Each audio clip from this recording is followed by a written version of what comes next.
Welcome to eHealth 20 podcast. My name is Robert Adziashvili, and today's Monday and today's episode is dedicated to the people who have credit issues. And our guest is Mr. Yuri Alexander, and the gentleman handles life insurance, mortgage protection, business protection. He also deals with universal life, whole life, term life, but today's conversation will be related to credit repairs. And it's a very serious matter, and a lot of people are having a problem with the credits. And gentleman Yuri Alexander will be discussing and explaining to us how to repair the credits. Yuri, hello, how are you doing today? Hi, Robert. Thanks for awesome presentation. Thank you. I appreciate it. Thank you. Sure. And Yuri, I understand you are from Florida, right? Yes. Well, I live in Florida now. Correct. Yeah, we are in the East Coast, and I know that in Florida it's way warmer now. What's the weather there today? Weather's perfect. If you go to the beach right now, this will help. Oh yeah, well, that's nice. Yeah. For you, it's a reality. For us, it's a dream. You know, to get to a beach at this time of the year, it's practically impossible. It's too cold outside. But then you appreciate more. I already take it as it's like in Odessa, theater opera. You know, it's beautiful. I can go there anytime. Same thing here. You appreciate it more. I'm to the beach every day, doing something, running, do something. Because being in life insurance, well, being a health freak, and also being in life insurance, you see what people have, what kind of people issue have, or don't have. So you want to be with somebody who knows how to protect health, because health is wealth. And I always tell people, they might like us when we're poor, but when we're sick, not so much. So we'd rather be healthy for ourselves, for our relatives, for our kids, for our friends, you know, because people need us. Yeah, definitely. Yuri, today's podcast is going to be about a half an hour. It's a very limited time we have, and I'm sure you're very much a knowledgeable person about the credit repairs, and you can talk endlessly about how to fix the credit, but we have to limit ourselves to several questions only. Unfortunately, that's a situation. I understand. Hopefully we'll do more podcasts. I have so much information to share. So when you did say that how I will help with the credit repair, yes, a lot of things clients can do themselves. Sure. It is a tedious process. Said that, a lot of people have mistakes on their credit score. Usually it's about 70%. A lot of people don't even know. For example, in my case, I had no idea. First of all, I also was a client myself. When I got a leased car, 1 month I paid 2 months in advance. And guess what? They counted it as late, and I had no idea. I knew something missing. And fortunately, I have a program that I recommend to my clients. It's called Identity IQ. It's a program that protects from identity theft, and it gives you real-time credit score. And every 30 days you can see the score. So it's good to have a handle on your credit score, because you never know when you might need it. If there's a problem, it takes time to fix it. It can be anywhere from 15 days to 30 to 60 to 90 days. Depends on the severity of it. So a lot of things, few things, people can do themselves. But collectors that have, this is their job to collect the money. It's their job to squeeze people, get as much as they can, even though when they bought a debt, they bought it pennies on a dollar. And the client had no idea. I understand. Is it important for ordinary people to be knowledgeable or having some literacy in terms of the what the credit is, why it's so important, and how to handle basic premises of that problem, or they have to rely fully on specialists like you are? So basically, I'm in the United States since 1989. What's interesting, people who come 2, 3, 4 years, they're much knowledgeable. There's some people, they're more knowledgeable than actual Americans who were born here. So Yes. they know value of a credit score. They know value of repair of a credit score. So some people can say, well, one missed payment, not a big deal, not a big deal. But one missed payment can lower down the credit score anywhere from 80 to 100 something points. Oh, And if that's it's, nice. Oh yeah, oh yeah, oh yeah. And it goes to all the agencies, the 3 agencies. It goes to all the agencies. And say, for example, there is a collection, and somebody tells me, oh, I only have 1 collection. No, sir. It goes on 3 agencies: Equifax, TransUnion, and Experian. So it goes, it's 3. So 1 means 3. Now they evaluate the situation equally, or they all have certain discriminations toward each case? I think I understand the question. So they, when the people go to buy, let's say, a car, so the banks check their credit history. They can send out to 3, 4, 5 banks. That's how people get hard inquiries, or жесткие запросы in Russian. Hard Yes. inquiry, hard inquiries, denial. So they can check, and some banks can figure out from the 1. Some people check all, but some banks check from just 1. If you go to credit union, you can mention that helps to people who do refinance. Let's say they have a credit score. Usually it's on the same level. Sometimes, let's say Experian have the best. So you go to a credit union and mention, I would like you to check from this because it's good. And that's how you have a handle on your credit score. So using identity or similar program, there's Smart Credit, there's a whole bunch. Now, said that, a lot of people, 90%, 95%, you talk to them and say, oh yeah, we check our score on Credit Karma. And everybody knows it's free, that's why everybody has it. Do a few things. Credit Karma shows only 2 agencies, and it's not always accurate. Okay, they're not always accurate. I never talked about competition. They're not our competition. So, but score is important, and score have to be exact, because it's between 720 and 640 or 690. There's a difference. So Credit Karma, the idea is to sell service, like the credit card. So people can look it up. I don't want to get into details, but there were some problems with pumping this credit score. In reality, it was a different one. So I offer people free consultation.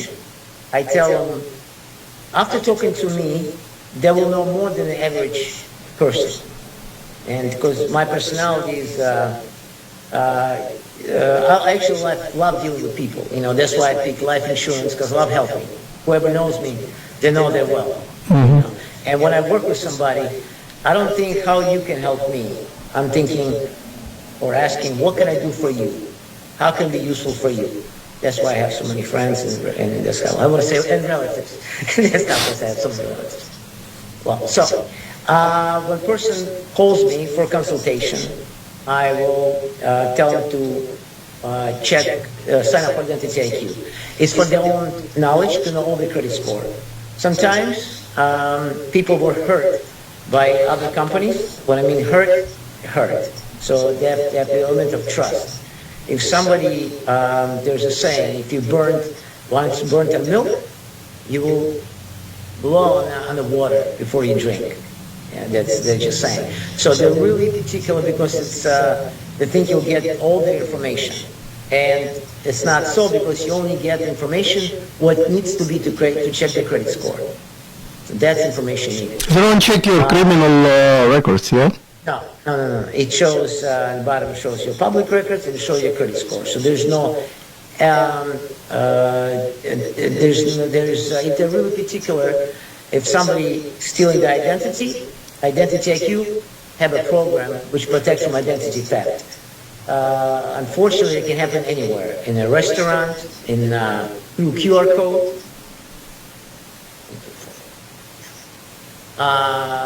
Pretty much online, so if somebody really particular scared about having identity stolen, I'd recommend, the program use Identity IQ. I don't profit from that. I don't get nothing from there. This is just my gift to the world. There's a few companies, that one just more comfortable, very user-friendly, put it this way.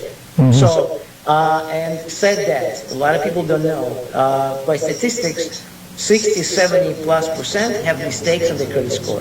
Just like I had 2 mistakes, and it takes time. For example, when I sign up for a credit card, which those are just recommended, you can get them on Google, 0% for 12-24 months.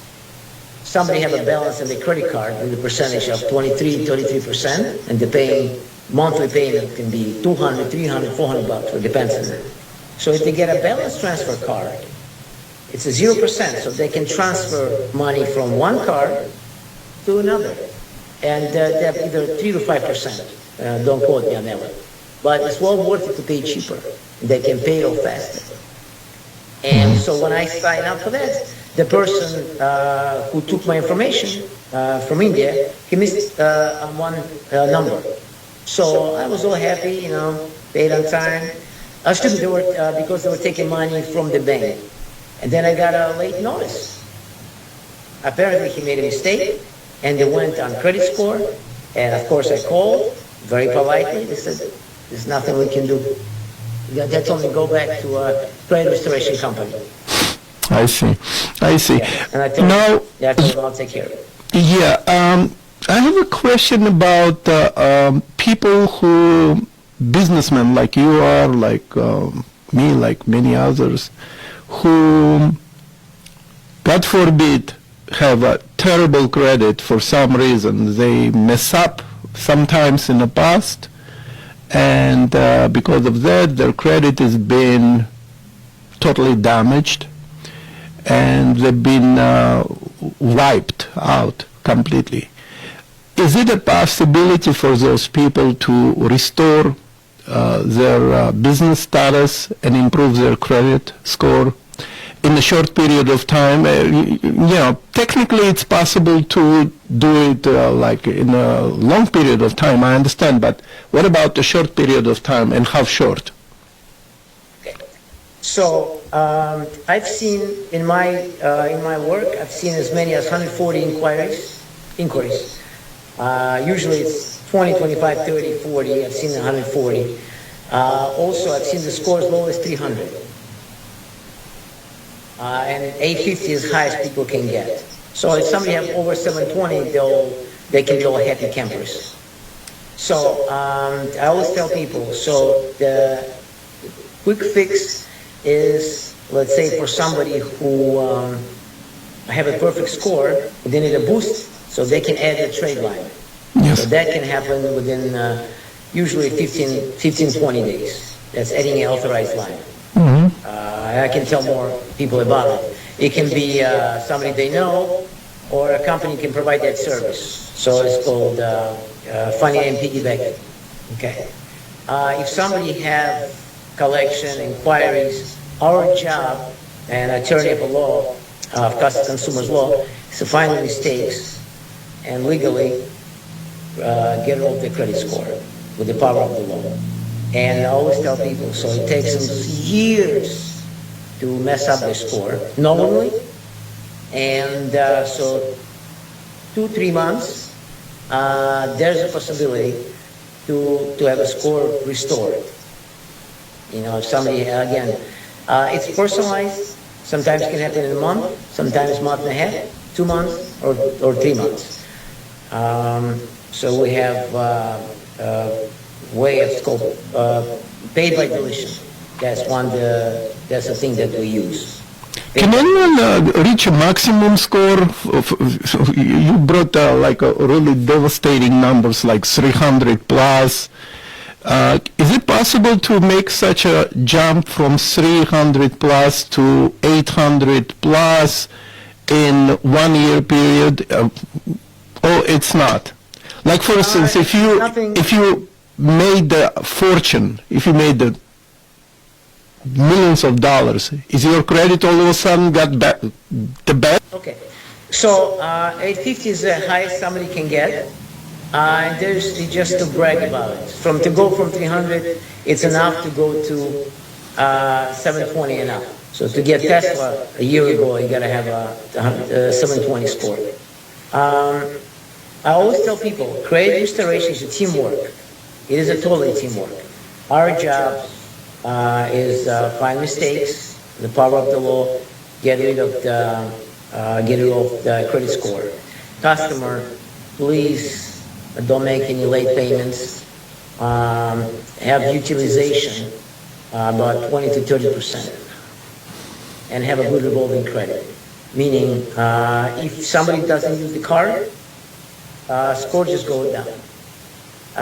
Don't quote me, but I think the idea of the credit score was 1989 or 1985 by marketing guy and a mathematician. So that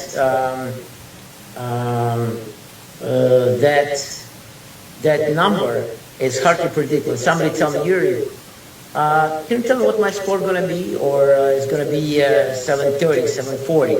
I always give a correlation of, let's say I train somebody to lose weight, right? They will lose some weight. Sure. If they follow good advice, they will. I just need to follow the regimen, the right eating, right training, combination of cardio and lifting. So if they do everything well, they will get what they want. Same thing with the credit repair. They will get where they want.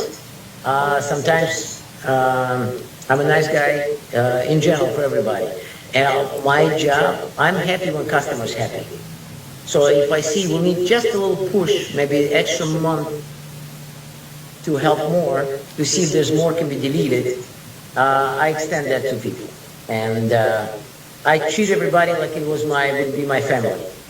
And Sure. Some family can be rude, some family can be super nice, but I stay long-term friends with people that I help with the credit. I help them with that. So it's just teamwork, basically. I tell them, remind them what they have to do. We do our part, and we'll just go from there. And then Identity IQ or a similar program will show the results. So every month, they can go and check themselves what's going on. I have a lot of cute stories right after I help them without even me holding and checking, how are you? They call me Yuri. We just all at once sign up for 10 credit cards, 0%. We got 7 out of 10. We did it once, thank you. I got all the money I needed. That's an example. Somebody needed 50,000. So they Sure. applied for that, and they got it, and they're just happy. I have people send me in Italian. I can work with somebody, boom, I have a text. Yuri, thanks for helping me. I appreciate Yuri. Sometimes I spell my name, American Plan, with the U. Sorry for being difficult. Thank you for helping us out. Stuff like that. So it's a pleasure when you can change somebody's life and they're happy. That's an unbelievable feeling. You're helping people too with the health insurance. Yes, definitely. I mean, this is our job. We are in a service sector, and our job is to help, to care and to help. Yeah, definitely.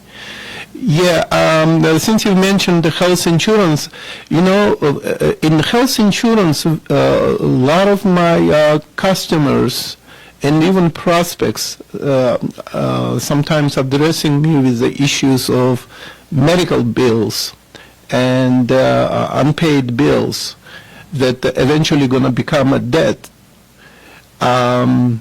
Is medical bills, outstanding medical bills that become a debt and turn into a collection can be very damaging situation for people, or you think people can easily bail out of it?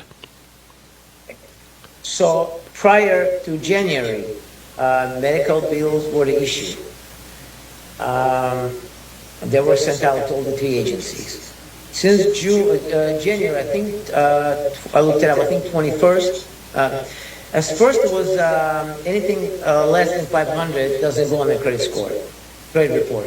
Now, in January, medical bill does not go to credit history. And anybody who's watching it, you can go and Google it. And so that's a big help, because then they can deal themselves with the collectors. If they cannot pay, they can offer payments, they can deal with that. At least it's not damaging them where it hurts exactly in the heart of a credit score. Can they, yes, but I understand their credit cannot be damaged, but can they be subjected to a court case? Yes, yes. So in that situation, again, I do not give legal advice. I give advice from experience. So if they have a collection, they can definitely get an attorney, and they can help them to deal with the collectors. Now, collectors, when they bought the debt, so it's not. So we already know it's not going to go to the credit history. If it will, there's a power of the law to be taken down. Mm-hmm. So if there's a debt. There's a reason, probably because people couldn't pay. You know, times are hard, times are tough. Everybody knows.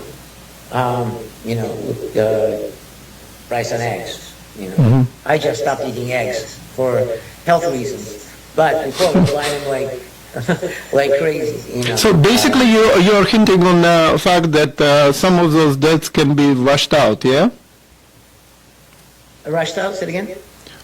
Some of those debts that people have, like medical or from a medical bills, can be washed out or wiped out. Oh, okay. So there's a way. There's a thing. It's called law. It's called statute of limitation. Right. Each state is different. It can be anywhere from 4 to 5 to 6 years on debt. So again, they can still collectors still can wait till the end of that. About statute of limitation and send the court letters.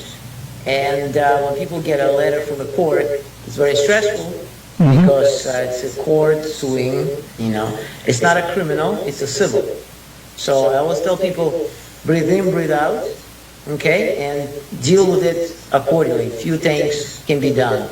For example, there is a debt. You can usually it's good to when you negotiate with the collectors. They're like vultures. They're not my friends. My job is to protect our clients. So they will do anything to get the money out of you. They cannot be rude. They cannot use abusive words, which is similar to that. But at the end of the statute of limitation, yes, that can be wiped out. And if the collectors will pursue, they can be sued for that. That's the law. That's the law. But collectors well know that this is their business, mm-hmm. to get it. You know, and they can have office anywhere in the world. They just call in. You know, sometimes even though by law they cannot use abusive words, but they call from different countries that really don't care about our law.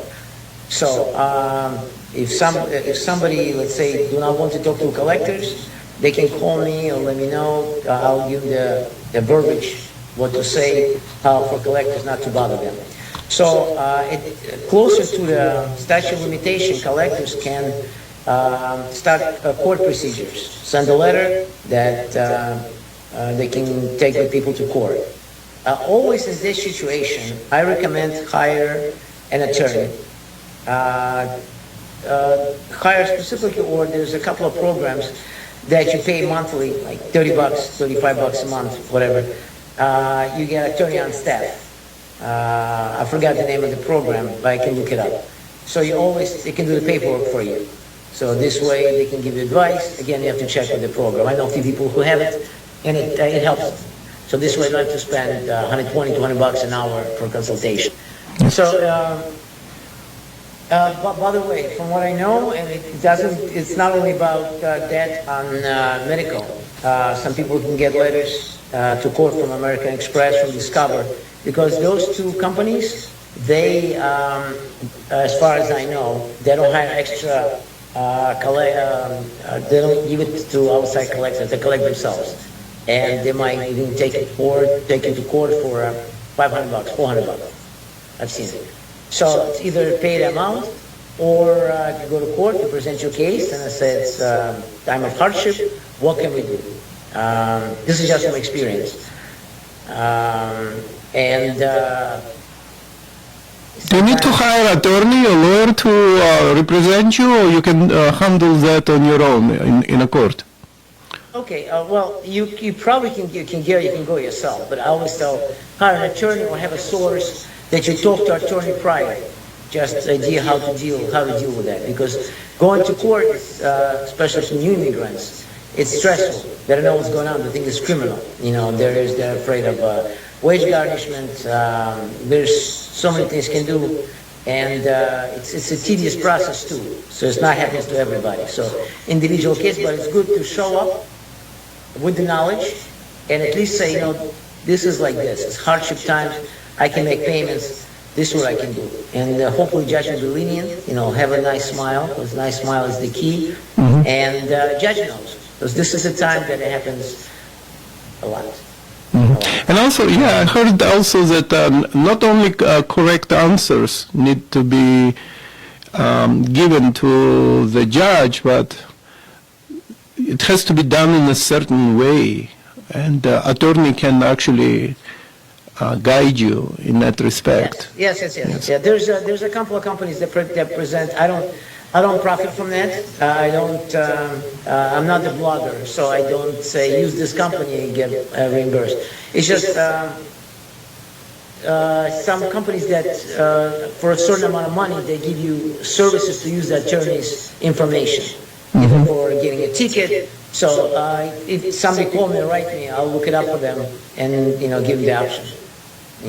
So financial struggle that causing a lot of stress. So knowing the law will help to breathe in freely. For husband and wife, it puts strain on a relationship. So when I explain to them, they say, Yuri, we can breathe now because you explained to us. So we worry, but we don't worry as much. And then people are working for a reason. People are working to get their wants and their needs. They get the food, they get education, they get things for pleasure, the entertainment. So, it was their debt. So now we have to be responsible to deal with that.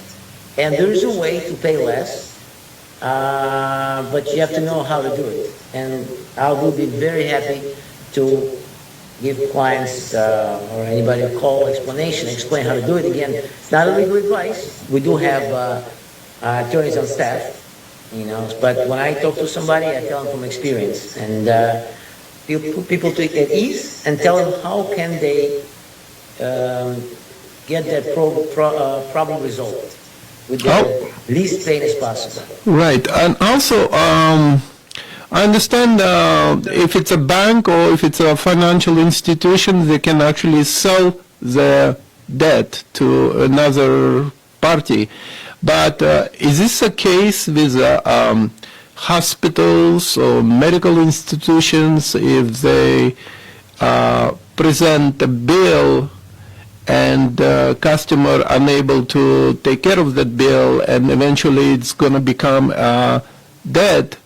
How does a medical institution or hospital handles the same bill? Do they sell it like a financial institution can do that? So that's why collectors are out there, because hospitals, they have their own staff. They try to collect money themselves. They have operations, they have a financial department. But just like a credit card, they realize after 180 days that they cannot get anything from the person. They try, so they sell the debt. Usually it's saying selling debt for pennies on the dollar. Pennies on the dollar. When they say pennies on a dollar, like literally pennies per dollar, or it's percentage-wise? Like no, if it's a dollar, they can be sold for 40, 50 cents. They can slash it in half, maybe even more. Maybe less, yes, because when somebody tells me, Yuri, I dealt with the collectors, and I got the paying half. That half was already how much they owe. Even though sometimes they can, they're just happy to get anything. They're like vultures. They try to get as much as they can, and they really don't care what kind of person sits behind the phone. My job is to help clients, put them at ease, help them so they can recommend, so they can help other people. It's interesting, when I talk to somebody, I talk to a lot of realtors, mortgage people, I have a lot of friends. So, and one first thing I tell, when I tell about that I do credit repair, right? They're like, oh, no, my credit is perfect. I said, we're in the business of helping people. Great, I didn't tell you about credit to fix your credit, but you always know somebody. You know, it's felt amazing to help somebody. You know, even, back in the days, it was a saying, a doctor can cure with one word. Just if you tell somebody, listen, breathe in, breathe out, there's help. Okay, don't go crazy.